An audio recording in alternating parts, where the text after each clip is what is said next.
What if I told you that a printer helped a blind woman see again? Not glasses, not magic, a 3D printer. Around the world, millions of people lose their eyesight because of corneal disease. But here's the hard truth. For every 70 people who need a corneal transplant, only one donor cornea is available.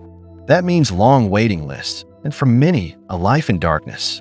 Then, last month in Israel, something incredible happened. Doctors performed the world's first transplant using a fully 3D printed cornea. It was grown in a laboratory from human corneal cells, not taken directly from a donor. The patient was a 70-year-old woman who was blind in one eye. After the surgery, she could see again. For the first time ever, a lab-printed cornea restored human vision. Here's why this changes everything. From just one donor cornea, scientists can now create hundreds of identical implants, each one clear, strong, and ready to use. No more years of waiting. No more shortages. This is more than a medical breakthrough. It's hope for millions. A future where blindness can be treated on demand.